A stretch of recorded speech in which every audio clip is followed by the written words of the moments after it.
things are possible. Only believe. My Lord, I believe. Yes, I believe. My Lord, I believe Amen. that all things are possible. My Lord, I believe. And we all believe. My Jesus is here. My Jesus is here. And all things are possible. My Jesus is here. My Jesus is here. Thank you, Lord.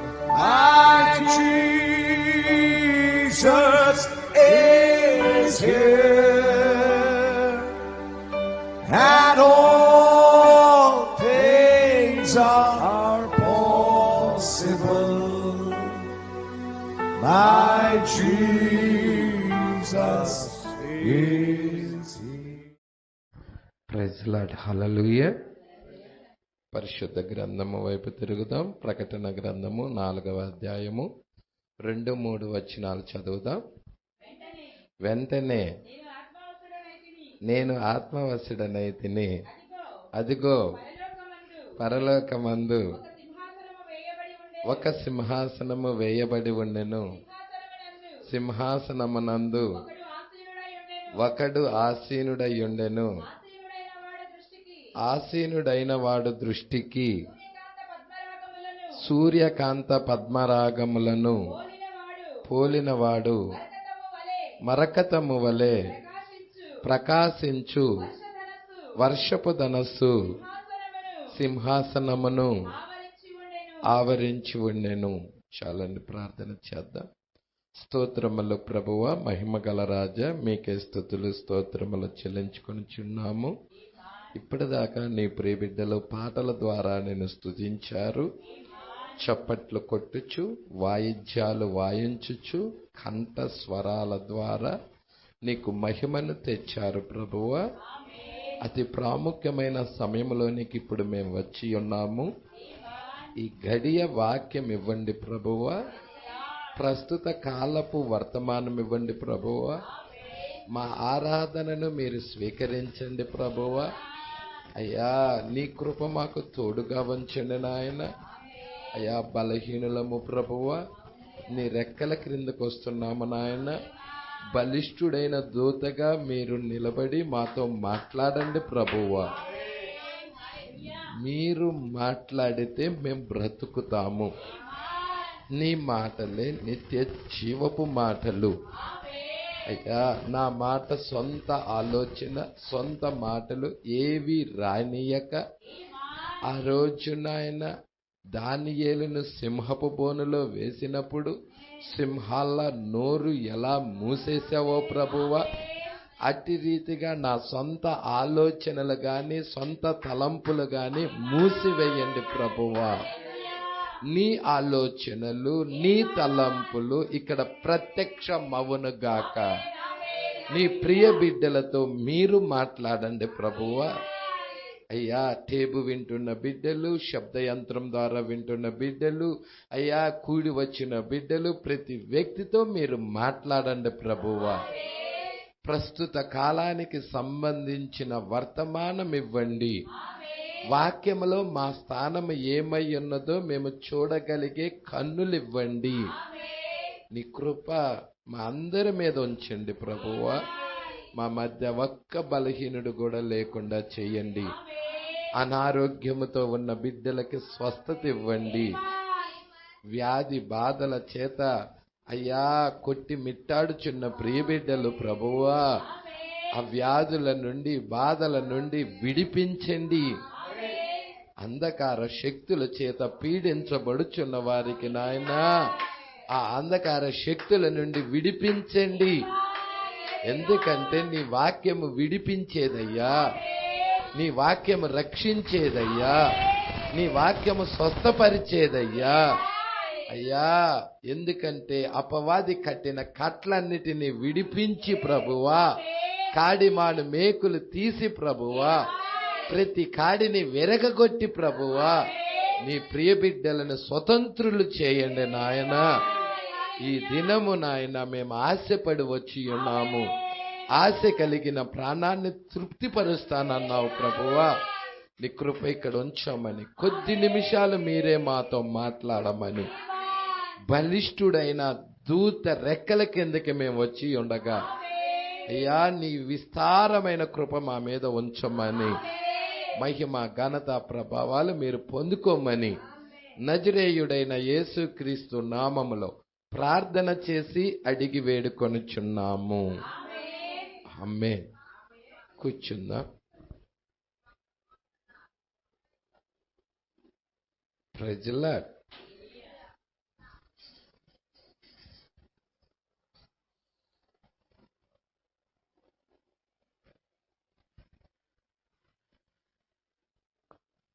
సమయము 10 గంటలైంది. మరి ఒక 45 నిమిషాలు లేక 50 నిమిషాలు చిన్న వర్తమానం. ప్రకటన గ్రంథము 4వ అధ్యాయంలో మరి ప్రవక్త మాట్లాడిన కొన్ని మాటలను పరిశుద్ధాత్మ తీసుకొని మనతో మాట్లాడాలని ఇష్టపడుచున్నాను. హల్లెలూయా. మరి మీ అందరికీ తెలుసు, ప్రకటన గ్రంథము 4వ అధ్యాయం అంటే అది ఎత్తబడే అధ్యాయం, ర్యాప్చర్.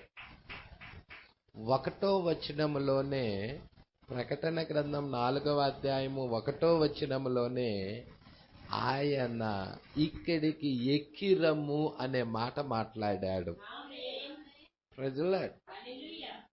పరలోకానికి ఎక్కిరమ్ము అని దేవుడు మాట్లాడుతా ఉన్నాడు. హల్లెలూయా. ఆయన భార్యని పిలుస్తా ఉన్నాడు. ఆయన భార్యని పిలుస్తా ఉన్నాడు. భూమి మీదకి శ్రమలు వచ్చే ముందుగా ఆయన భార్య భూమి మీద ఉంచడు. ఆయన భార్యను భూమి మీద నుండి తీసుకుంటాడు. హానోకుని ఎలా తీసుకున్నాడో, హానోకు జలప్రళయం రాక ముందే ఏ విధముగా ఎత్తబడ్డాడో, అలాగే యేసుక్రీస్తు భార్యను కూడా ఈ శ్రమలు లోకం మీదకి రాక మునిపే ఆయన తీసుకుంటాడు. ఎత్తబాటులో ఆమె వెళుతూ ఉన్నది. ప్రజల మీరు చూస్తే ఈ ఎత్తబడిన ఆమె ఎప్పుడు దిగొస్తుందయ్యా అంటే 4వ అధ్యాయంలో ఎత్తబడుతుంది. 4వ అధ్యాయం 1వ వచనములో ఈమె 19వ అధ్యాయములో తిరిగి వస్తుంది. తిరిగి మరలా భూమి మీదకి వస్తా ఉన్నది. మరి ఈ మధ్యలో ఉన్న కార్యాలన్నీ కూడా మరి ఎవరికి సంబంధించినవంటే సంఘానికి, ఈమెకి సంబంధించిన కార్యాలే అవి. హల్లెలూయా. మీరు చాలా జాగ్రత్తగా పట్టుకోవాలి ఆ కార్యాలన్నీ. మధ్యలో ఉన్న కార్యాలన్నీ కూడా ఈమెకి సంబంధించినవే. ఇప్పుడు మనము 4వ అధ్యాయం 1వ వచనములో ఎత్తబడిన తర్వాత మీరు చూస్తే 2వ అధ్యాయం నుండి 2వ వచనము నుండి 1వ వచనములో ఎత్తబాటు జరుగుతుంది. 2వ వచనము నుండి సింహాసనం మీద ఆసీనుడైన వాడు కనపడుతున్నాడు. ఆసీనుడైన వాని దృష్టికి సూర్యకాంత పద్మరాగములను పోలినవాడు.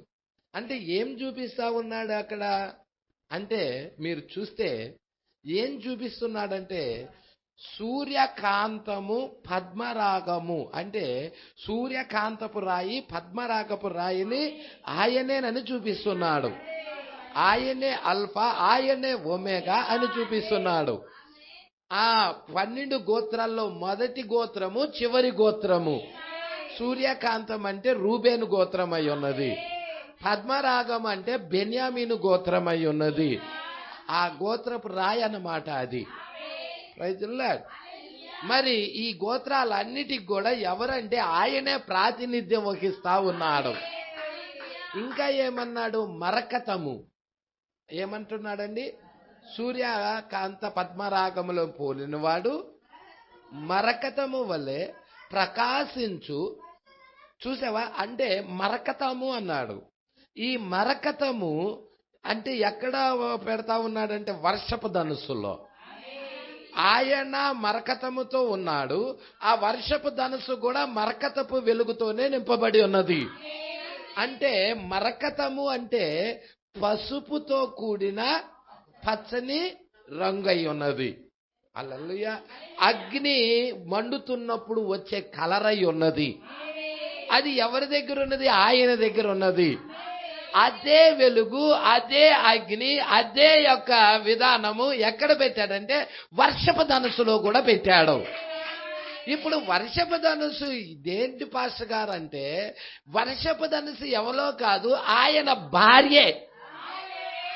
హల్లెలూయా. వర్షపు ధనుసులో 7 కలర్స్ ఎలాగున్నాయో అదే విధముగా 7 సంఘకాలాలలో ఆయన భార్య సిద్ధపరచబడతా ఉన్నది.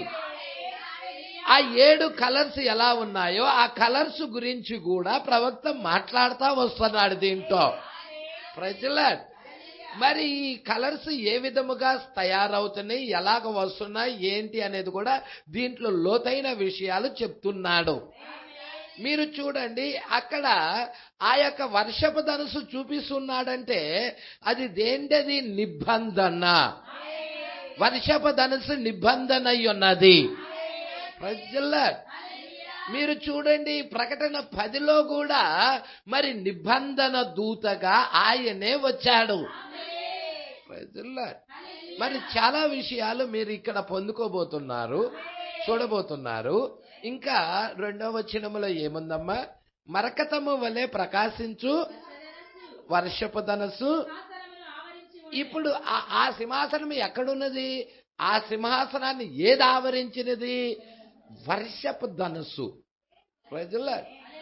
మీరు చూస్తున్నారా? అహజ్వేరోషు రాజు, అదే విధముగా రాణి ఎస్తేరు, వారు కలిసి ఎలాగా సింహాసనం మీద ఉండి 1000 ఏండ్ల పాలన వాళ్ళు ఎలాగ ప్రపంచాన్ని ఏలారో అలాగా యేసుక్రీస్తు ఆయన భార్య కూడా ఈ భూమి మీద 1000 ఏండ్లు పరిపాలన చేయబోతా ఉన్నారు. హల్లెలూయా. మీరు జాగ్రత్తగా పట్టుకున్నట్లయితే వర్షపు ధనుసు నిబంధన దూత నిబంధన చేస్తున్నాడు. ఇది ఆయన చేస్తున్న నిబంధన అయి ఉన్నది. ఇక్కడ నోవాహు యొక్క నిబంధన కూడా ఉన్నది. ఇక్కడ మనము నోవాహు దేవునితో చేసే నిబంధన, దేవుడు తనతో చేసే నిబంధన మొత్తము కూడా ఇక్కడ మనం చూడబోతా ఉన్నాము. ఎంతమంది సంతోషంగా ఉన్నారు? మీరు చూడండి, ఇక్కడ నోవాహు దగ్గర నిబంధన, అబ్రహాం దగ్గర నిబంధన, మన చివరి కాలంలో నిబంధన. హల్లెలూయా.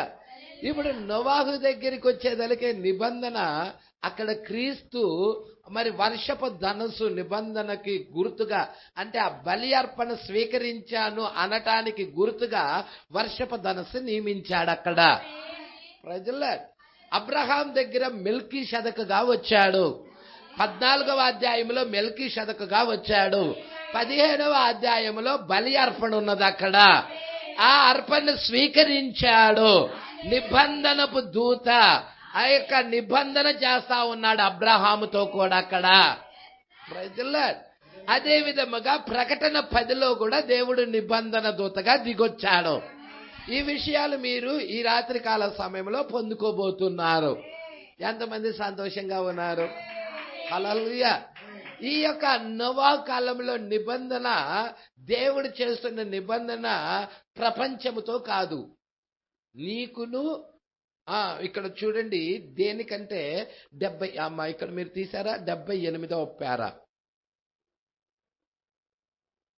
ఒక్క నిమిషం, 75వ పేరా పైనుంచి చూద్దాము. 74 దాకా చూసుకున్నాము. 75వ పేరా నుండి మనం చూడబోతున్నాం. హల్లెలూయా. గమనించుము, నిబంధనే నోవాహు యొక్క జీవితం. మీరు పట్టుకుంటున్నారా? ఎక్కడ చదువుతున్నారంటే 75వ పేరాలో కొంచెము పైన. హల్లెలూయా. నోవాహు జీవితం ఏంటో చెప్పండి. నిబంధనే నోవాహు యొక్క జీవితం. ప్రజలు అంటే ఈ చివరి దినాల్లో వధువు జీవితము కూడా నిబంధనేనా? నిబంధనకు బయట ఉంటే తీర్పు. మీకు తెలుసా, లోతు భార్య మీదకి తీర్పు ఎందుకు వచ్చింది? నిబంధనకు బయట ఉందామి, నిబంధన కింద లేదామి, నిబంధన వెలుపట ఉన్నది. ఈరోజు మతశాఖ సంస్థలన్నీ ఎక్కడున్నాయి? నిబంధనకి వెలుపలున్నాయి. అందుకే వాటన్నిటి మీద తీర్పు అనేది ఉన్నది. నిబంధన ఎవరి దగ్గర అయితే ఉన్నదో ఆ వ్యక్తితో మనము ఉండాలి. అబ్రహాముతో నిబంధన ఉన్నట్లుగా, బ్రహ్మాముతో నిబంధన ఉన్నట్లుగా బ్రహ్మాము యొక్క వర్తమానముతో ఉండాలి. లోతు భార్య ఏం చేశారంటే నిబంధన చేసిన ఆయన నుండి దూరంగా వెళ్ళిపోయారు. అప్పుడు తీర్పు వచ్చినది. వర్తమానము నుండి ఒక వ్యక్తి ఎప్పుడైతే వెలుపలికి వెళ్ళిపోతాడో ఆ కుటుంబాన్ని దేవుడు తీర్పు తాకుతుంది. వర్తమానము ఉన్నంతసేపు ఆ కుటుంబము గుర్తు కింద ఉన్నది, ఆ బలి అర్పణ కింద ఉన్నది. ప్రజల నోవాహు ఇచ్చిన బలి అర్పణ, అక్కడ అబ్రహాం ఇచ్చిన బలి అర్పణ, ఇవన్నీ కూడా దేనికి సాదృశ్యం అంటే యేసుక్రీస్తు బలి అర్పణకి సాదృశ్యమై ఉన్నది. ప్రజల నోవాహు పక్షులలోను పశువులలోను బలి అర్పణ అర్పించాడు. దేవుడు దాన్ని స్వీకరించాడు. అబ్రహాము కూడా 15వ అధ్యాయములో కొన్ని పశువులను బలి అర్పణగా అర్పించాడు. 3 ఏండ్ల పెయ్య, 3 ఏండ్ల పొట్టేలు, 3 ఏండ్ల మేక. ప్రజల అవునా, బలి అర్పణగా అర్పించాడు. ఏ ఖండనానికి ఆ ఖండనం ఎదురుగా పెట్టాడు. ప్రజల చాలా జాగ్రత్తగా పట్టుకోండి. ఈ విషయాలు చాలా లోతైన విషయాలు. మీరు ఈ విషయాలు పట్టుకుంటారని నమ్ముచున్నాను. హల్లెలూయా. మనం అక్కడికి వెళదాం, అక్కడి చూద్దాం. ప్రతిదీ కూడా మనము మరి సమయం ఉన్నది కాబట్టి జాగ్రత్తగా విందాం. ఇక్కడ మీరు చూడండి, గమనించండి, నిబంధనే నోవాహు యొక్క జీవితం. నిబంధనే జీవితం. అబ్రహాం జీవితము కూడా నిబంధనే, నోవాహు జీవితము కూడా నిబంధనే, వధువు జీవితము కూడా నిబంధనే. ఆయన అతడిని తప్పించెను. జలప్రలయంలోనికి వెళ్లకుండా, తీర్పులోకి వెళ్లకుండా తప్పించాడు. నిబంధన ఏం చేస్తుంది? నిన్ను తప్పిస్తా ఉన్నది. రాబోయే ఉగ్రత నుండి నిన్ను కాపాడతా ఉన్నది. ప్రజల మీరు చూడండి, సొదొమ గొమొర్రా పట్టణం మీదకి తీర్పు వచ్చింది కానీ అబ్రహాం మీదకి తీర్పు వచ్చిందా? లోతు దినాలలో అబ్రహాం ఉన్నాడా? లోతు నివసిస్తున్న పట్టణం మీదకి తీర్పు వచ్చింది కానీ అబ్రహాము నివసిస్తున్న దాని మీదకి రాలేదు. అబ్రహాము మీదకి తీర్పు రాలేదు. ఎవరి మీదకి తీర్పు వచ్చినది? లోతు. ఆ యొక్క లోతు నివసిస్తున్న పట్టణమైన సొదొమ గొమొర్రా ప్రాంతాలు. అబ్రహాము సొదొమ గొమొర్రా ప్రాంతాల్లో ఏమైనా ఉన్నాడా? నో, లేడు. ఎక్కడున్నాడు? ఆయన వెలుపల ఉన్నాడు. ఈరోజు వధువు కూడా ఎక్కడున్నది? లోకంలో లేదు కానీ లోకానికి వెలుపల జీవిస్తా ఉన్నది. లోకం మీద తీర్పున్నది. అందుకే లోకముతో ఈమె జీవించడం లేదు, లోక కార్యాలతో ఈమె జీవించడం లేదు, ఆమె వేరుగా ఉన్నది. అబ్రహాము ఏ విధముగా వేరుగా ఉన్నాడో అదే విధముగా మనము కూడా వేరుగా ఉన్నాము. ప్రజలారా, లోక క్రమముతో పాటు నడుస్తా ఉన్న ఒక స్త్రీకి ఏం జరగబోతుంది? తీర్పులోకి వెళ్ళబోతుంది. లోక క్రమముతో పాటు నడుస్తున్న ఒక పురుషుడు ఒక సంఘానికి ఏం జరగబోతుంది? దేవుడి యొక్క తీర్పు ఆ కుటుంబం మీదకి, సంఘం మీదకి, జనుల మీదకి రాబోతా ఉన్నది. అందుకే తీర్పు నుండి తప్పించుకోవాలంటే అక్కడ నిబంధన ఉన్నది. ఆ నిబంధనే నోవాహు జీవితం అయి ఉన్నది. అందుకే ఆయన అతడిని తప్పించాడు. కానీ దేవుడు తనతో తాను చేసుకున్న నిబంధన ఏంటి అంటే వర్షపు ధనస్సు. ఇది ఏంటి వర్షపు ధనస్సు? ఎందుకని వర్షపు ధనస్సుని ఆ జలప్రలయం అయిపోయిన తర్వాత తీసుకొచ్చాడు? హల్లెలూయా. మీరు పట్టుకుంటున్నారండి? వర్షపు ధనస్సు గుర్తుగా. హల్లెలూయా. మీరు అదే చాలా జాగ్రత్తగా పట్టుకోవాలని కోరుతున్నాను. హల్లెలూయా. మొదటి రాకడలో వచ్చినప్పుడు మన ప్రాణము విమోచించబడినది. రెండవ రాకడలో మన శరీరము విమోచించాలి. మన శరీరము విమోచించే దాని కొరకే రెండవ రాకడలో బలిష్ఠుడైన దూతగా దిగొచ్చాడు. ఎందుకయ్యా అంటే ఈ శరీరం అనేది భూమిలో నుండి వచ్చినది. అంటే ఈ శరీరానికి భూమికి లింక్ ఉన్నది. అందుకే వర్షపు ధనస్సుని రెండవ రాకడలో తీసుకొస్తున్నాడు. ఇక్కడ ఏమంటున్నాడంటే ఈ గుర్తు అనేది వర్షపు ధనుసు అనే గుర్తు అనేది ఎవరికి అంటే భూమికి, తనకి. ప్రజలారా, అదే ఇక్కడ మనం చదవబోతున్నాం. చూడండి మీరు, దేవుడు తనతో తాను చేసుకున్న నిబంధన ఏంటి? వర్షపు ధనస్సు. హల్లెలూయా. ఏంటి పాస్టర్ గారి వర్షపు ధనస్సు? అది ఎక్కడున్నది? మేఘంలో ఉంచాడు. మేఘంలో వర్షపు ధనస్సును అట్టి పెట్టాడు. అంటే ఈ మేఘంలో ఉన్న వర్షపు ధనస్సు మనకి వర్షము వెలిసిపోయిన తర్వాత ప్రతిసారి కనబడతానే ఉంటది. మీరు ఆకాశంలో చూచినప్పుడు వర్షపు ధనస్సు మేఘములో కనపడతా ఉంటది. అవునా? అది దేనికి సాదృశ్యం? అసలు ఆ వర్షపు ధనస్సు దేనిని ప్రతిబింబిస్తుంది? అసలు ఆ వర్షపు ధనస్సులో ఉన్న 7 కలర్స్ దేన్ని సూచిస్తున్నాయి? అసలు ఎందుకు అది గుర్తుగా పెట్టాడు అక్కడ? Praise lord. ఈ విషయాలన్నీ మీరు పట్టుకోబోతున్నారు ఈ రాత్రికాల సమయంలో. చాలా లోతైన విషయాలు మీరు చూడబోతా ఉన్నారు. ఆ వర్షపు ధనుసులో ఉన్న 7 కలర్స్ ఎవరో కాదు, 7 సంఘ కాలాల్లో ఉన్న వధువై ఉన్నది. Praise the lord. ప్రతి కాలపు యొక్క వర్తమానము 7 సంఘ కాలాల్లో 7 ఆత్మల ద్వారా ఇవ్వబడ్డాయి. హల్లెలూయా. ఇక్కడ మీరు జాగ్రత్తగా పట్టుకోండి. ఒక్క నిమిషంలో దేవునితో నోవాహు నిబంధన ఏమిటో నేను మీకు చూపిస్తాను. ఏంటది? అంటే దేవునితో నోవాహు అనే ఒక వ్యక్తి నిబంధన చేసుకున్నాడు. అవునా? ఒక మానవుడు దేవునితో నిబంధన, దాన్ని నేను స్వీకరించాను, ఆ బలి అర్పణ, ఆ నిబంధనని నేను అంగీకరించాను అనడానికి గుర్తుగా దేవుడు ఒక గుర్తునిచ్చాడు. ఏంటి ఆ గుర్తు? వర్షపు ధనుసు అయి ఉన్నది. మీరు 8వ అధ్యాయంలో చూస్తే నోవాహు దేవుడితో చేసుకున్న నిబంధన ఉంటది. ఆదికాండం 8లో పట్టుకుంటున్నారా? ఏంటది? నోవాహు చేయాల్సిన పనేంటి అంటే నోవాహు బలి అర్పణ అర్పించాలి.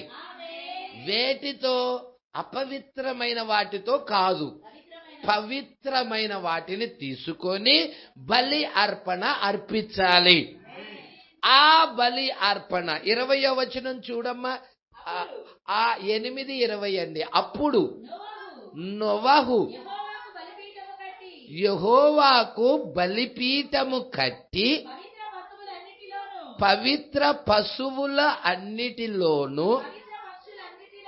ప్రజలాడి విషయం పట్టుకుంటున్నారా మీరు? అంటే ఈ పవిత్ర పక్షులు గాని పవిత్ర పశువులు గాని నీడ.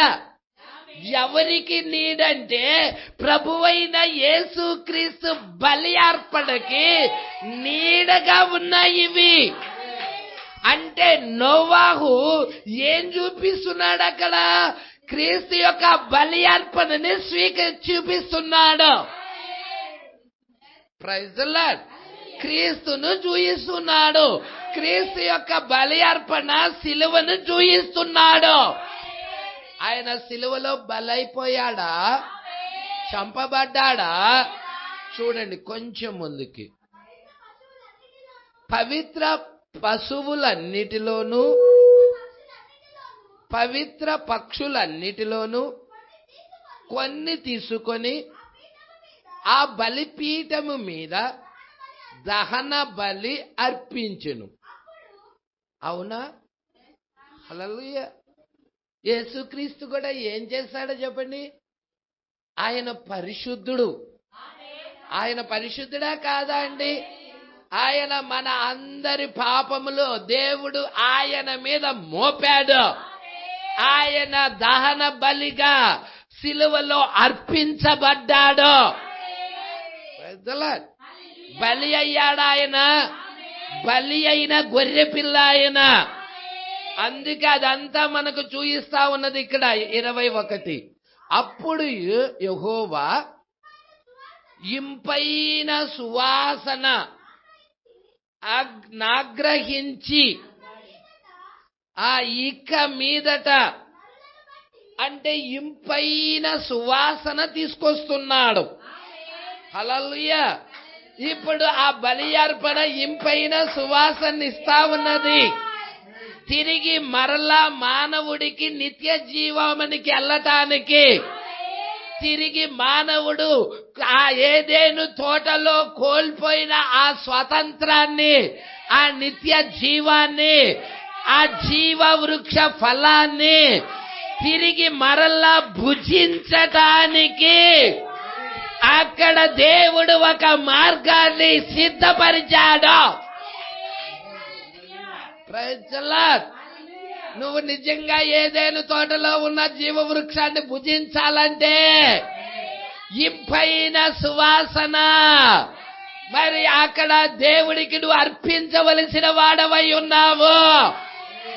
అందుకే దానికి గుర్తుగా ఆ యొక్క నోవాహు అర్పించిన బలి అర్పణకి గుర్తుగా అక్కడ 7 రంగులతో ఉన్న వర్షపు ధనస్సునిచ్చాడు. ఓ ఇక్కడ మీరు చూడండి, ఎఫెసు సంఘకాలపు వాగ్దానం ఏంటి? జీవ వృక్ష ఫలములను భుజింపనితును. అంటే నువ్వు జీవ వృక్ష ఫలాలు భుజించాలంటే ఇంపైన సువాసన దేవునికి తీసుకురావాలి. ఇంపైన ఆరాధన తీసుకురావాలి. దేవుడు కోరుకున్న ఆరాధన తీసుకురావాలి. ఆ ఆరాధనే గొర్రె పిల్ల బలి అవ్వటమై ఉన్నది. గ్లోరీ. Praise the lord. దేవుడికి మహిమ కలుగును గాక. ఎటువంటి వేరే ఆరాధన దేవుడికి ఇష్టమే లేదు. మీరు చూడండి, హేబేలు ఆరాధనను దేవుడు స్వీకరించాడు, అంగీకరించాడు. ఆకాశము నుండి అగ్ని దిగువచ్చి ఆ బలి అర్పణని దహించి వేసినది. నోవాహు కాలంలో కూడా అదే జరిగినదా? ఏమంటున్నాడండి ఇక్కడ? పవిత్ర పక్షులన్నిటిలోనూ పవిత్ర పశువులన్నిటిలోనూ కొన్ని తీసుకొని ఆ పీఠము మీద దహన బలిగా అర్పించాడు. అక్కడ దేవుడు యొక్క అగ్ని దిగొచ్చి ఆ బలి అర్పణ స్వీకరించబడి ఉన్నది. హేబేలు దినాల్లో బలి అర్పణ స్వీకరించడానికి ఆకాశము నుండి అగ్ని దిగొచ్చి ఉన్నది. ఏలియా దినాల్లో బలి అర్పణ స్వీకరించడానికి ఆకాశము నుండి అగ్ని దిగొచ్చి ఉన్నది. అబ్రహాము దినాల్లో బలి అర్పణ స్వీకరించడానికి ఆకాశము నుండి అగ్ని దిగొచ్చి ఉన్నది. మేడగదిలో బలి అర్పణ స్వీకరించడానికి 120 మంది మీదకి ఆకాశము నుండి అగ్ని దిగొచ్చి ఉన్నది.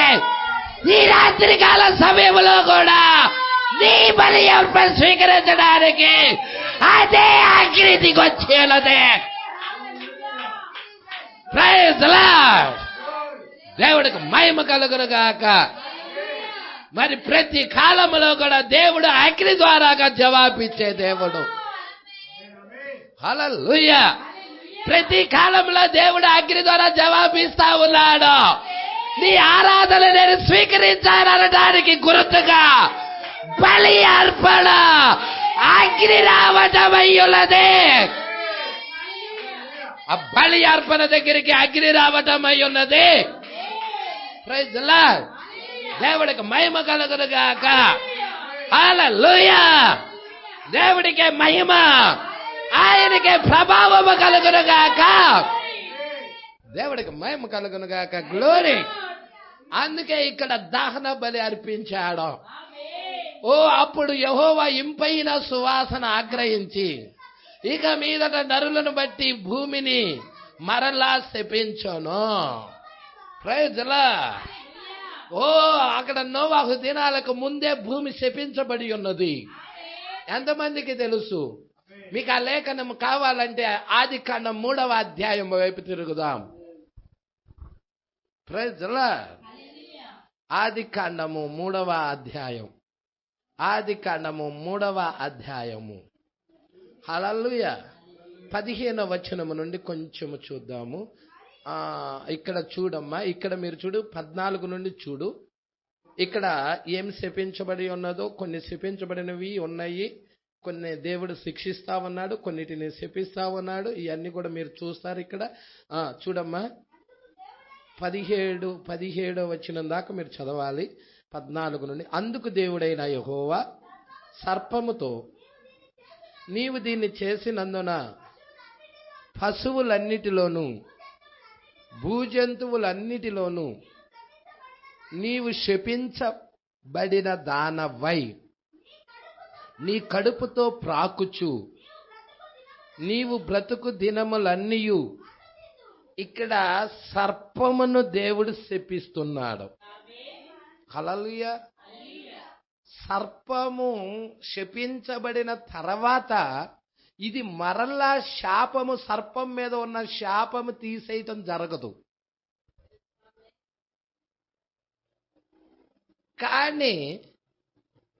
కానీ పరిశుద్ధ గ్రంథము సెలవిస్తుంది, భూమి కూడా శపించబడినది. 17వ వచనం చదువమ్మా. ఆయన ఆదాముతో, నీవు నీ భార్య మాట విని తినవద్దని నేను నీకు ఆజ్ఞాపించిన వృక్ష ఫలములో తింటివి గనుక నీ నిమిత్తం నేల శపించబడి ఉన్నది. ప్రయాసముతోనే నీవు బ్రతుకు దినములన్నీయు దాని పంట తిందువు. అది ముండ్ల తుప్పలు గచ్చ పొదలు నీకు మొలపించును. పొలములోని పంట తిందువు.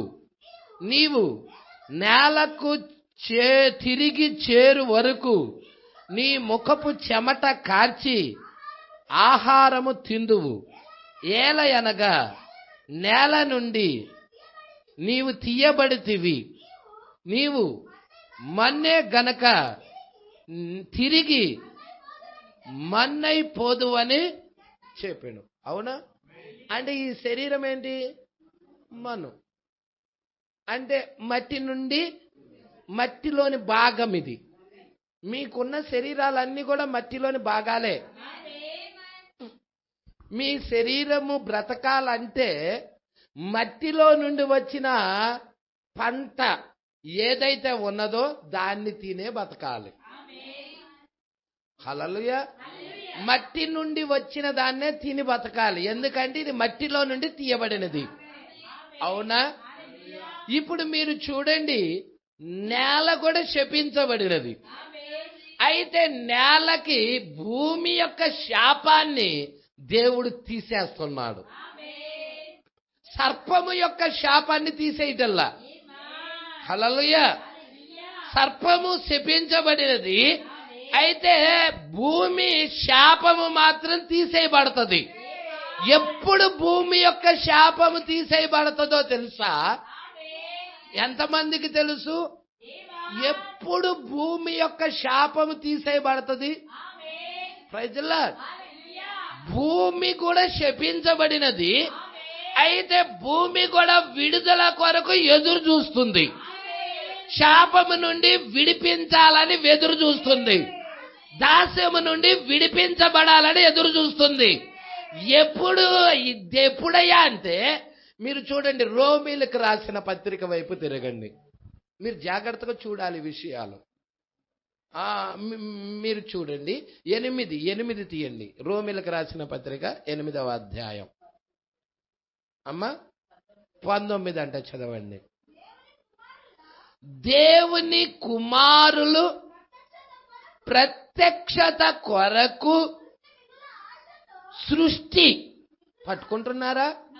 ఈ సృష్టి ప్రజల మిగుల ఆశతో తేరి చూచుచు కనిపెట్టుచూ ఉన్నది.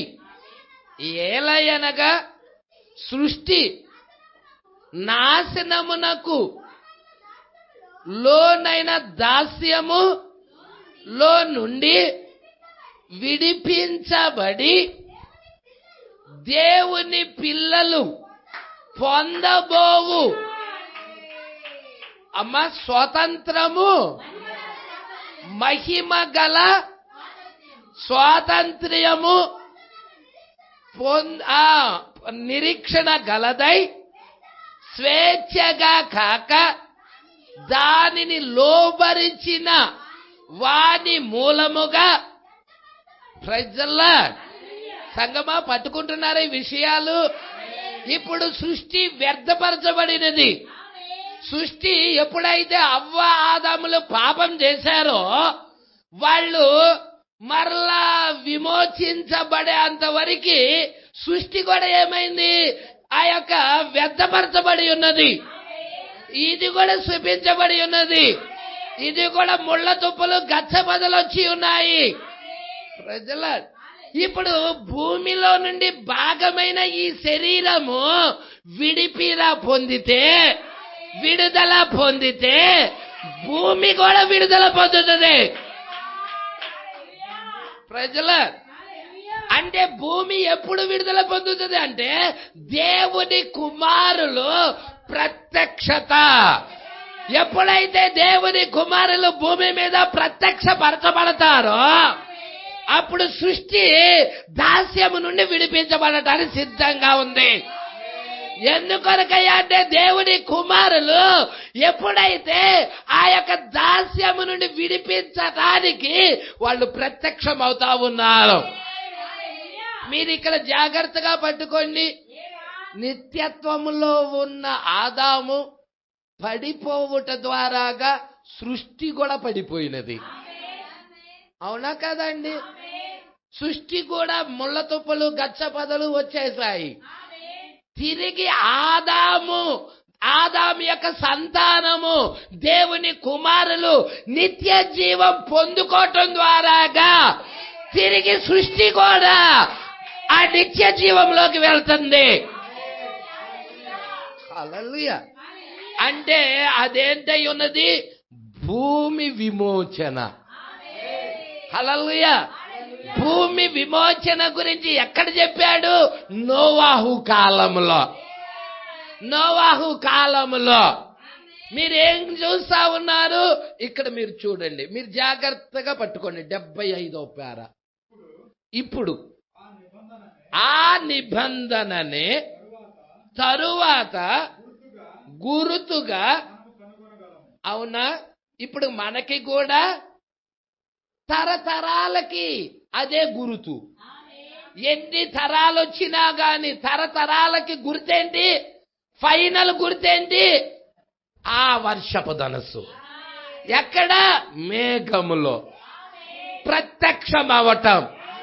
ఎప్పుడైతే కనపరచబడతదో దేవుని కుమారులు భూమి మీద ఉంటారు. అంటే వర్షపు ధనస్సు మేఘములో వచ్చిందా? ఈ కాలంలో వచ్చిందా? మరి దేవుని కుమారులు కూడా భూమి మీదకి వచ్చి ఉండాలి.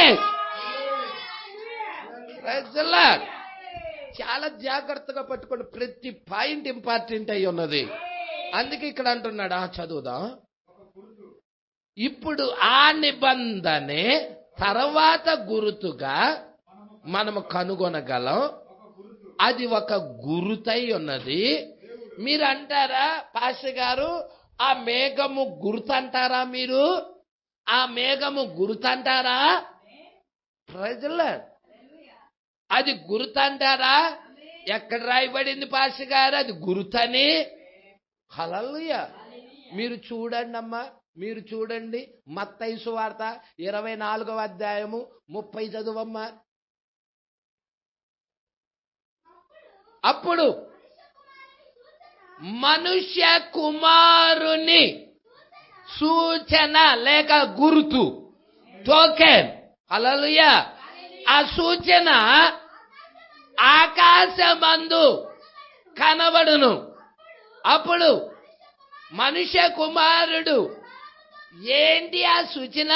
ప్రభావముతో మహామహిమతో ఆకాశ మేఘారుడై వచ్చుట చూచి భూమి మీద ఉన్న సకల గోత్రాల వారు ప్రజల్లా ఇదే గురుతు 1,44,000 మందికి, ఇదే గురుతు అన్యజనుల్లో ఉన్న వధువుకే. ప్రజల్లా సంగమా విషయాలు పట్టుకుంటున్నావా? అన్యజనుల కాలం యొక్క ముగింపులో ఏదైనా అన్యజనులకు ఒక గుర్తిచ్చాడా? గుర్తొచ్చినదా? టోకెన్ వచ్చినదా? ఆ గుర్తు ఇదేనా? ఎంతమంది ఆ గుర్తు నిబంధన గుర్తించారు? అది నోవాహు యొక్క జీవితం అయితే, ఈ టోకెన్ నోవాహు జీవితం అయితే, మరి చివరి దినాల్లో టోకెన్ వచ్చినప్పుడు అన్య జనుల్లో ఉన్న వధువు జీవితం కాదా? ఇది మన జీవితం అయ్యున్నది. ఇది మన జీవితము. ఈ గుర్తు కింద ఉన్నవాడు రక్షించబడతాడు. ఈ గుర్తు కింద లేనివాడి మీదకి తీర్పు రాబోతుంది. ఇది గుర్తు అయ్యున్నది. ఇది టోకెన్ అయ్యున్నది. ఇది నీ శరీరాన్ని విమోచించేది అయ్యున్నది. మొదటి రాకడలో మీ ప్రాణాలు విమోచించబడ్డాయి. అందుకే మీ ప్రాణాలు విమోచించబడ్డాయి కాబట్టి మీరు పరలోక స్థలాల్లో కూర్చోబెట్టబడి ఉన్నారు. రెండవ రాకడలో మీ శరీరాలు విమోచించబడబోతున్నాయి. ఈ విమోచన కొరకు ఒక గుర్తిచ్చాడు. ఈ శరీరాల కొరకు ఒక గుర్తిచ్చాడు. ఇది దేవుడికి భూమికి గుర్తు. Praise the lord. ఈ శరీరం భూమి నుండి తీయబడింది కాబట్టి భూమికి గురిచేంటే వర్షపు ధనస్సు అయ్యున్నది. ఈ యొక్క మేఘములో కనబడటం అయ్యున్నది. నీ శరీరం విమోచించబడటానికి గుర్తది. ఇది నువ్వు ఎరగకపోతే ఎత్తబాటులోకి వెళ్ళలేవు. నువ్వు ఎత్తబాటికి వెళ్ళాలంటే ఈ వర్తమానము, ఈ కాలపు గుర్తు చాలా విలువైనదై ఉన్నది. అందుకంటున్నాడు చూడమ్మా, ఇప్పుడు ఆ నిబంధనే తర్వాత గుర్తుగా మనము కనుగొనగలము. అది ఒక గురుతై ఉన్నది. దేవుడు దాన్ని ఒక గురుతు అన్నాడా? ఎస్ అన్నాడు. ఆయన అలా అనలేదా? గమనించు, నేను నా ధనస్సును, ఏంటి ధనస్సు? వర్షపు ధనస్సు. వర్షపు ధనస్సు 7 రంగులతో నిండి ఉన్న వర్షపు ధనస్సు ఎక్కడ ఉంచానో మేఘములో ఉంచుతాను. అది ప్రపంచమును నాశనము చేసిన తర్వాత, నీటి చేత నాశనము చేసిన తర్వాత నోవాహు తప్ప అన్ని శరీరాలు నాశనమయ్యాయి. ఎందుకని? నోవాహు గుర్తు కింద ఉన్నాడు. అందుకే నోవాహు నాశనము కాలేదు. ప్రపంచము గుర్తు కింద లేదు, అందుకే నాశనమైనది. ఈ చివరి దినాల్లో కూడా ప్రపంచము గుర్తు కింద లేదు కాబట్టి దాని మీదకి తీర్పు వస్తా ఉన్నది. దేవుడికి మహిమ కలుగునుగాక. నువ్వు గుర్తు కిందకు వచ్చినట్లయితే నువ్వు రక్షించబడతావు. అందుకే ఇక్కడ అంటున్నాడు, నోవాహు తప్ప అన్ని శరీరాలు. ప్రైజుల్లా. ఈరోజు కూడా అంతే. ఈరోజు నువ్వు గుర్తు కింద లేకపోతే నోవాహు దినాల్లో అన్ని శరీరాలు ఎలాగ నాశనమైనాయో ఈ చివరి కాలంలో కూడా అన్ని శరీరాలు నాశనానికి సిద్ధంగా ఉన్నాయి. ప్రభువా, నీ శరీరాన్ని నువ్వు నాశనం చేసుకోవాలనుకుంటున్నావా? ఎంతమంది మీ శరీరాలు అగ్నికి ఆహుతి చేసుకోవాలనుకుంటున్నారు? ఓ, నా శరీరాన్ని నేను అగ్నికి ఆహుతి చేసుకోదలుచుకోలేదు, నేను గుర్తు కిందకి రావడానికి ఇష్టపడుతున్నాను. ఇప్పుడే మారు మనసు పొంది దేవుడి వాక్యం వైపు తిరగడానికి ఇష్టపడుతున్నాను. ఎవరైనా ఉన్నారా? ఎవరైనా ఉన్నారా గుర్తు కిందకి ఆశ్రయించటానికి? మీకు తెలుసా, యెరికో పట్టణము నాశనమయ్యే ముందు అక్కడ ఒక టోకెన్ ఉన్నది. ఐగుప్తి దేశము నాశనమయ్యే ముందు అక్కడ ఒక టోకెన్ ఉన్నది. ఈ రోజు ప్రపంచం నాశనం రావటానికి ముందుగా ప్రపంచానికి ఒక టోకెన్, ఒక గురుతో దేవుడే ఇచ్చాడు. ఏంటి భాషగారు అది? 1963లో మేఘములో వర్షపు ధనస్సు రావట గుర్తయ్యది.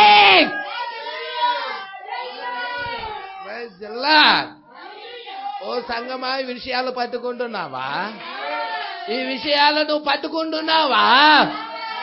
ప్రపంచం నాశనం కావడానికి ముందుగా దేవుడు తప్పించుకోవడానికి ఏదైనా ఒక గుర్తిచ్చాడా? ఆ గురితే ఈ రాత్రికాల సమయంలో మనం ఆశ్రయించి ఉన్నామా? ప్రైజ్ లార్డ్, హల్లెలూయా.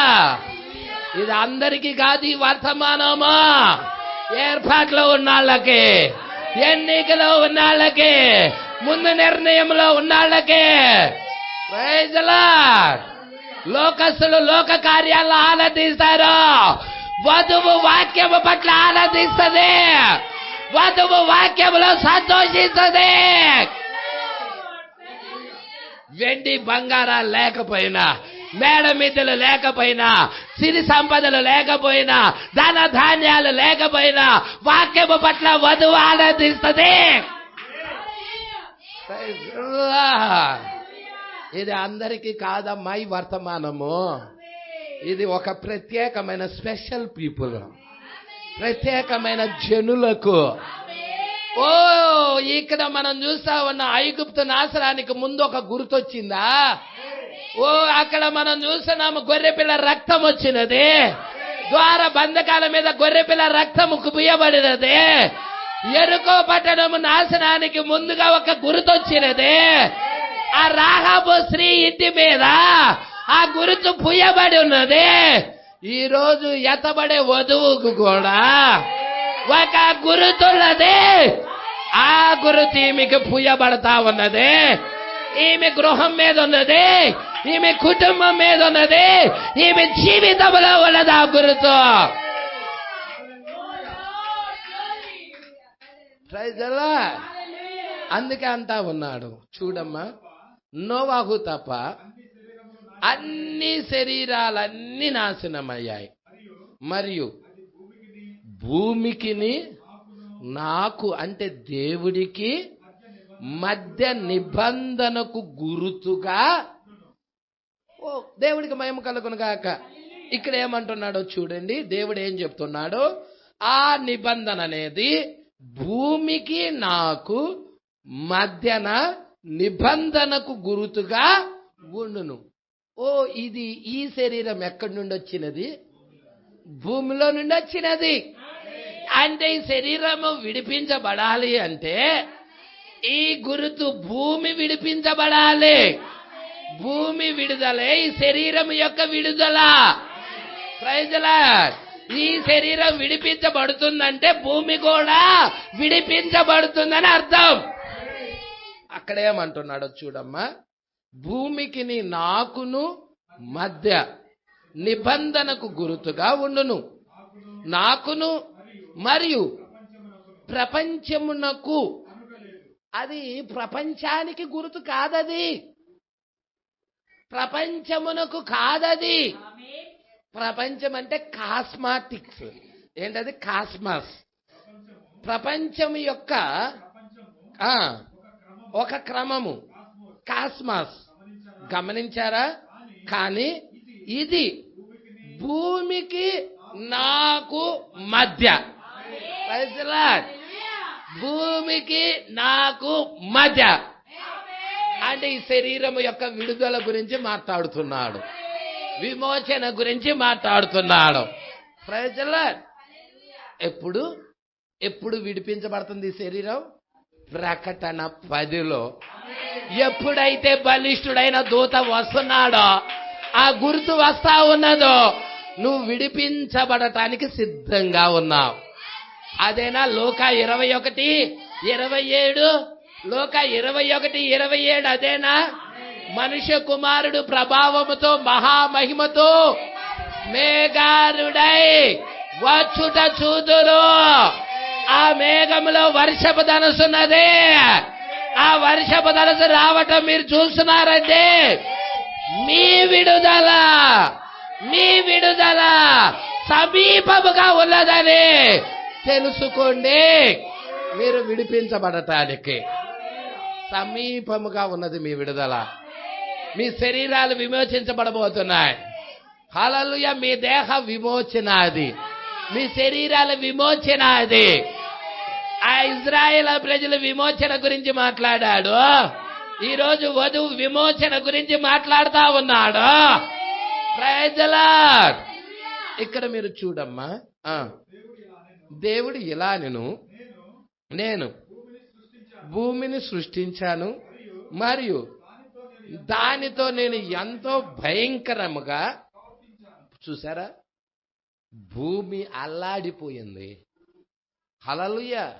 సునామీల ద్వారా, వరదల ద్వారా, నోవాహు దినాల్లో జల ప్రళయం ద్వారా, భూకంపాల ద్వారా, దేవుడికి మహిమ కలుగును గాక, అల్లాడిపోయిందా? భయంకరంగా ప్రవర్తించాను.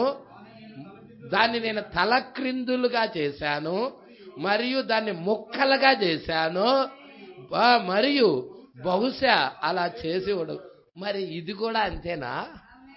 ఈ శరీరము కూడా భూమిలో నుండి వచ్చిన భాగమేనా? తలక్రిందులుగా చేయబడుతుందా? ముక్కలుగా చేయబడుతుందా? ఎంతమంది దేవుడికి ప్రతిష్ఠించుకుంటున్నారు? ఎంతమంది శరీరాలని మరి పూర్తిగా నశింపు చేయి ప్రభువా అని వేడుకుంటా ఉన్నారు? భూమికి ఏం జరిగిందో దీనికి కూడా అదే జరుగుతుంది. హల్లెలూయా. రక్త మాంసములు దేవుని రాజ్యాన్ని స్వతంత్రించుకోవు. Praise the lord. దీనిలో పాపం ఉన్నది. ఈ పాపము తీసేస్తా ఉన్నాడు దేవుడు. ఈ పాపానికి అగ్ని బాప్తిజం ఇస్తా ఉన్నాడు. పట్టుకుంటున్నారా? ఇంకొంచెం ముందుకు చూద్దాము. తలక్రిందులుగా చేశాను మరియు దాన్ని ముక్కలుగా చేశాను మరియు బహుశా అలా చేసి ఉండకూడదు. ఆయన ఇలా అనెను, నేను చింతిస్తున్నాను, అది చాలా భయంకరమైన కార్యము. ఇప్పుడు ఇక్కడ నోవాహు దినాల్లో ఏ విధముగా భయంకరంగా ఆ భూమిని చేశాడో ఇది మరలా అంత్యకాలమేనా? నోవాహు దినాల్లో అది అంత్యకాలమైనట్టయితే ఇప్పుడు కూడా ఇది అంత్యకాలమేనా? నోవాహు దినాల్లో తన కోపాన్ని ప్రదర్శించినట్లయితే ఇప్పుడు కూడా ఆయన కోపాన్ని ప్రదర్శించబోతున్నాడా? లేదా? నేను మిమ్మల్ని ప్రశ్న అడుగుతున్నాను. నోవాహు దినాల్లో భూమిని ఎంత భయంకరంగా దాన్ని తలక్రిందులు చేశాడో, ముక్కలుగా చేశాడో, ప్రజల ఏ విధముగా భయంకరంగా దాన్ని చేశాడో చూశారండి. భయంకరంగా ఆ సృష్టి పట్ల ప్రవర్తించాడో అక్కడే రాశాడు కదండి అన్ని. అదంతా ఆ కాలంలో అంత్యకాలం. అది నోవాహు దినాల్లో అది అంత్యకాలం, అవునా? మరి అన్యజనుల కాలంలో మరియు ఇప్పుడు ఇది అంత్యకాలం కాదా? మరలా సేమ్ అంత్యకాలమే.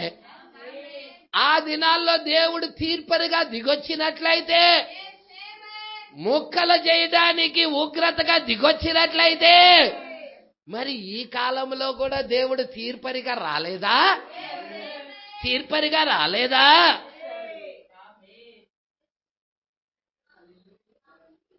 మీకు లేఖనాలు ఏం చెప్తున్నాయి? గొర్రె పిల్ల ఉగ్రత దినమును తాళజాలిన నరుడు ఎవడు? ఆయన ఉగ్రతగా కోపముగా వస్తే నువ్వెవరివి రాలేదని చెప్పటానికి? నోవాహు దినాల్లో రాలేదా? మరి ఇప్పుడు కూడా ఆయన లోకం మీద ఆయన కళ్ళు ఎలాగున్నాయో తెలుసా? మీకు తెలియదా? ఆయన కళ్ళున్నాయా దాంట్లో? 63లో దిగొచ్చినప్పుడు ఆయన కళ్ళున్నాయా? ఆయన కళ్ళు ఎలాగున్నాయని చెప్పాడు? దుఃఖముతో లేవు, కన్నీటితో లేవు. మొదటి రాకడలో దుఃఖముతో కన్నీటితో ఉన్నాడు. ఎందుకంటే మొదటి రాకడలో ఆయన వచ్చినది గొర్రె పిల్లగా, కానీ రెండవ రాకడలో ఆయన గొర్రె పిల్లగా కాదొచ్చింది, సింహముగా వచ్చాడు. అంటే ఆయన కళ్ళు ఎలాగున్నాయి అంటే అగ్ని జ్వాలల వంటి నేత్రాలు, అంటే తీర్పరిగా వచ్చాడు. మీకు ప్రకటన గ్రంథం 1వ అధ్యాయంలో 7 తీర్పు గురించి చెప్పేటప్పుడు ఆయన నేత్రాలు ఎలాగున్నాయని చెప్పాడండి? అగ్ని జ్వాలల వలె మండుతూ లేవా? నోవాహు కాలంలో తీర్పరిగా దిగిరాలేదా? అబ్రహాం కాలంలో, లోతు కాలంలో తీర్పరిగా దిగిరాలేదా? మరి అందుకే ఇవి తిరిగి మరలా లోతు దినాలు అనలేదా? ఇవి నోవాహు దినాలు అనలేదా? సొదొమ గొమొర్రా పట్టణం మీదకి తీర్పు తీర్చలేదా? ఇన్వెస్టిగేషన్ జడ్జిమెంట్ జరగలేదా? పరిశోధన తీర్పులు అక్కడ జరగలేదా? మరి ఈ కాలంలో కూడా అదే జరుగుతున్నది. మునుపున్నదే ఇప్పుడున్నది. లోకం మీదకి ఆయన తీర్పునిగా దిగొచ్చాడు. లోకమంతా ఆయన తీర్పుని ఎదుర్కోబోతుంది. ఎవరికి తీర్పు లేదయ్యా అంటే ఎవరైతే ఆ నిబంధన గుర్తు కింద ఉన్నారో వాళ్ళకి తీర్పు లేదు, మిగతా వారందరికీ తీర్పు ఉన్నది. అవునా కదా? కొంచెం ముందుకు చూద్దాం. ఇప్పుడు ఆయన కోపాన్ని కలిగి వస్తున్నట్లయితే నీవేమనుకుంటున్నావు సహోదరి సహోదరుడా? ఇప్పుడు ఆయన కోపము కలిగి వస్తున్నాడు. నువ్వేమనుకుంటున్నావు? ఆయన కోపాన్ని నువ్వు ఎదుర్కోవాలనుకుంటున్నావా? ఆయన కోపాన్ని నువ్వు తట్టుకోగలవనుకుంటున్నావా? ప్రజల పట్టుకుంటున్నారా? ఏమన్నాడు చూడయ్యా, సరిగా ప్రవర్తించు, నీ ప్రవర్తన జాగ్రత్త. యాశాలేస్తున్నావేమో, ఇష్టం వచ్చినట్లు ప్రవర్తిస్తున్నావేమో, సరిగా ఉండు, సరిగా ప్రవర్తించు.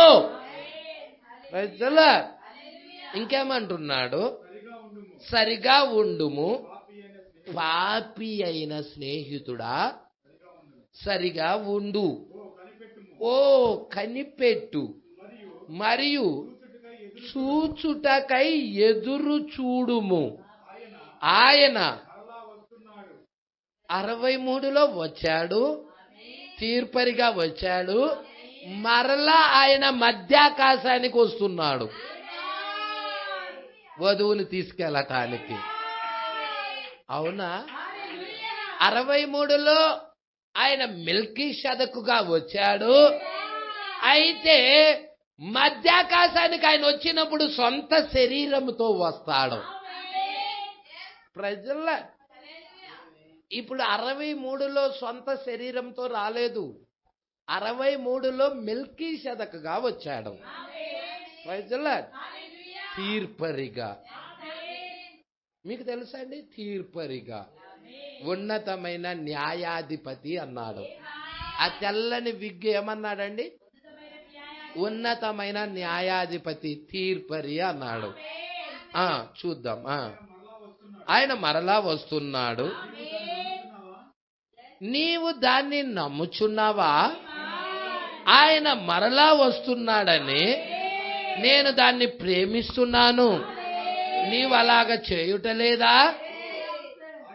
ఆయన శత్రువులలో నీవు ఒకనిగా ఉండాలి అనుకుంటున్నావా? ఆ వర్తమానాన్ని రిజెక్ట్ చేసిన వారిలో ఒకడిగా ఉండాలి అనుకుంటున్నావా? ఒకవేళ అలా అనుకుంటున్నట్టయితే గొర్రెపిల్ల ఉగ్రతని ఎదురు చూడాలి. గొర్రెపిల్ల యొక్క ఉగ్రతని నువ్వు ఎదురు చూడాల్సిన సమయం వస్తుంది. ప్రజల ఆయన శత్రువులతో నువ్వు చేయి కలపాలనుకుంటున్నావా? ఆయన శత్రువుల్లో నువ్వు కూడా ఒక్కడిగా ఉండాలనుకుంటున్నావా? లేదు ప్రభువా, లోకమంతా నశింపు కాబోతుంది, సంఘశాఖలన్నీ కూడా నశింపు కాబోతున్నాయి, పూర్తిగా వాటి మీదకి ఉగ్రత రాబోతుంది. నేను వారితో చెయ్యి కలపటం లేదు, కానీ నేను వేరుగా ఉండాలనుకుంటున్నా. నేను గుర్తు కింద ఉండాలనుకుంటున్నా. నోవాహు దినాల్లో గుర్తును ఆశ్రయించాడు నోవాహు. ఓ లోతు దినాల్లో కూడా గుర్తు ఉంది అక్కడ. ఇక్కడ ఆ యొక్క యెరికో పట్టణం నాశనానికి ముందు కూడా గుర్తుంది అక్కడ. ఐగుప్తు దేశం నుండి ఇజ్రాయేల్ ప్రజలు బయటకు వచ్చేటప్పుడు కూడా గుర్తుంది అక్కడ. ఆ గుర్తును ఆశ్రయిస్తున్నారు ఎన్నుకోబడిన వారు, ఏర్పాటులో ఉన్నవారు. మరి నువ్వు కూడా గుర్తును ఆశ్రయించడానికి సిద్ధంగా ఉన్నావా? శత్రువుతో చేతులు కలపటానికి సిద్ధంగా ఉన్నావా? ఓ నేనైతే శత్రువుతో చేయి కలపదలుచుకోవటం లేదు, వాళ్ళకి వేరుగా ఉండాలనుకుంటున్నాను. హల్లెలూయా. ఇక్కడ అంటున్నాడు చూడమ్మా, నేను అలాగా శత్రువుతో చేతులు కలిపి ఉండాలని అనుకోవటం లేదు. మరి నీవు సహోదరి, మరి నీ సంగతి ఏంటి? నేను కూడా అలా ఉండటం లేదయ్యా. ఒక శత్రువుగా లేక ఆయనకు దేవునికి ఒక శత్రువుగా నేను ఉండాలనుకోవటం లేదయ్యా. దేవునితో మంచిగా ఉండటమే ఉత్తమమైనది. కానీ ఆయనకి వ్యతిరేకంగా ఉండి ఎవడు బతకగలడు? ఆయనకి వ్యతిరేకంగా ఉన్న ఏ ఆయుధమైనా వర్ధిల్లిద్దా? ఏ దేశమైనా వర్ధిల్లిద్దా? ఎవ్వరు కూడా ఆయనకు వ్యతిరేకంగా ఉన్న వాళ్ళు ఎవ్వడు కూడా నిలబడలేడు. నోవాహు దినాలలో అపవాది ప్రజలందరినీ ఆయనకు వ్యతిరేకంగా లేపిందని ఎంతమందికి తెలుసు?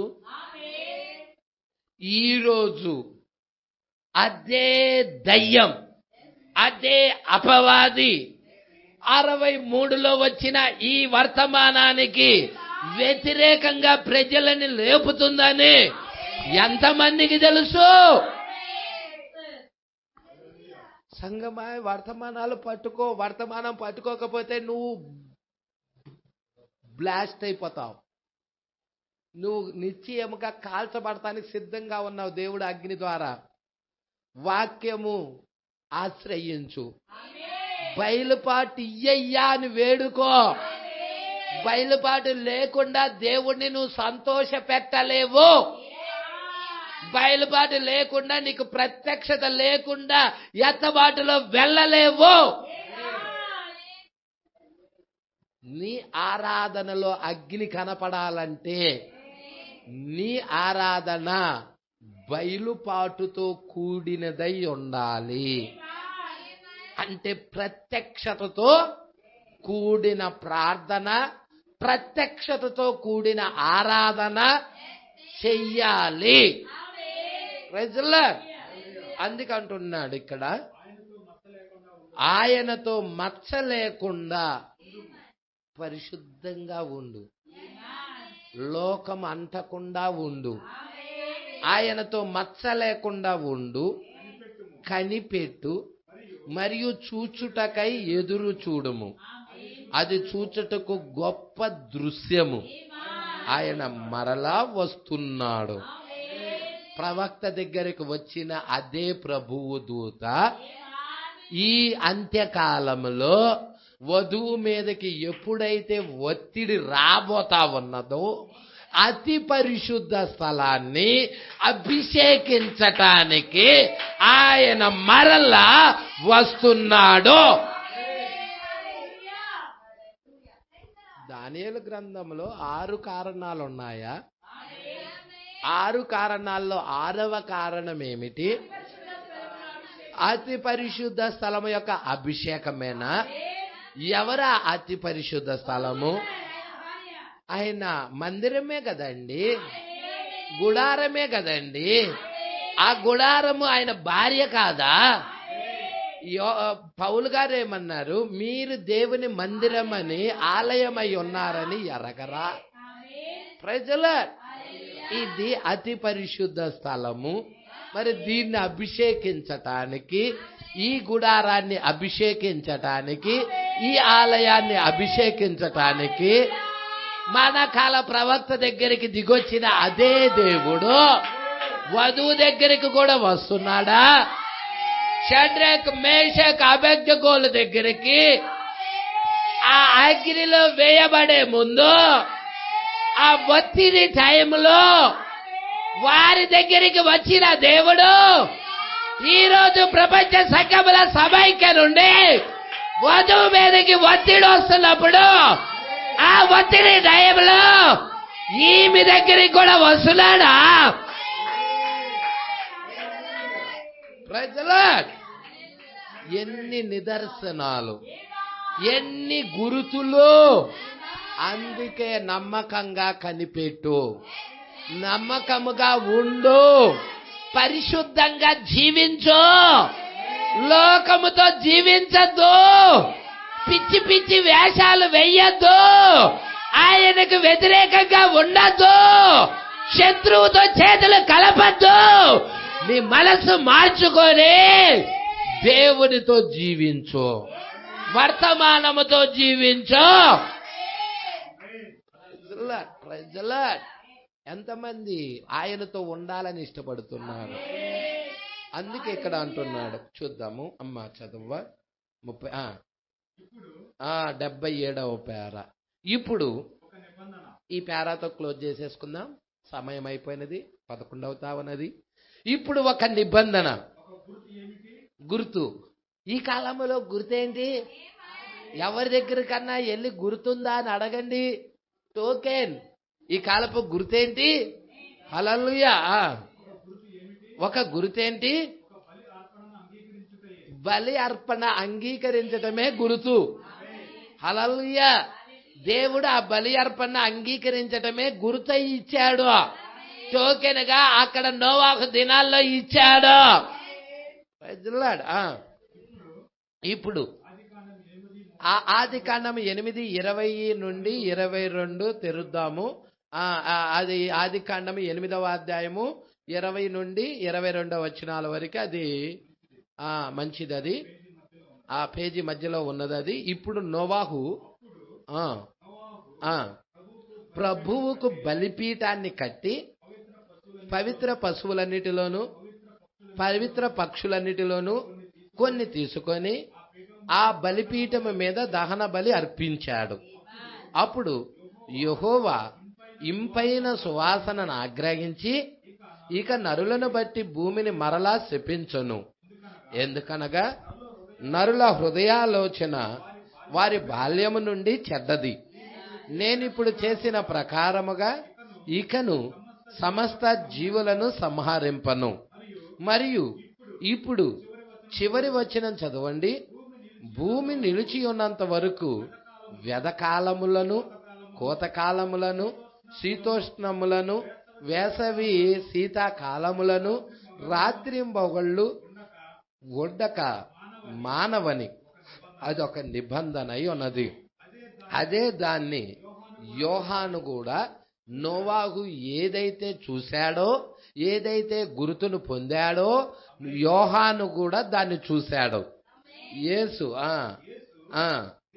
దేవుడు ఆకాశముల చుట్టూ ఉన్న నిబంధనను అంగీకరించాడు. అంటే ఆకాశములో ఆ గురుతు టోకెన్ వచ్చేసినది. ఆ గురుతును, నిబంధనను అంగీకరించాడు. మరియు ఆయన చుట్టూ వర్షపు ధనస్సు ఉన్నది.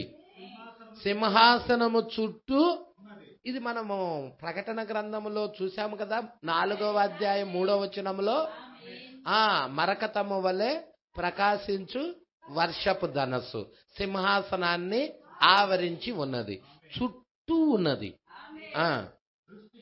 దృష్టికి మరకతము వలె ఉన్నది. అపరంజితో కూడిన ఆకుపచ్చ వెలుగు సింహాసనము చుట్టూ ఉన్నది. దేవునికి మహిమ. ఇప్పుడు కొంచెం లోతుకి వెళ్తున్నాడు ప్రవక్త. ఆ 7 రంగుల గురించి ప్రవక్త తీసుకుంటున్నాడు. హల్లెలూయా. అవునా?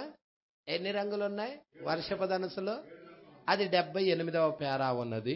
ఆ రంగులు ఎలా వచ్చాయో ఏంటో, దాన్ని ఏ విధముగా సంఘకాలాలతో పోలుస్తున్నాడో నెక్స్ట్ వారం చూద్దాం.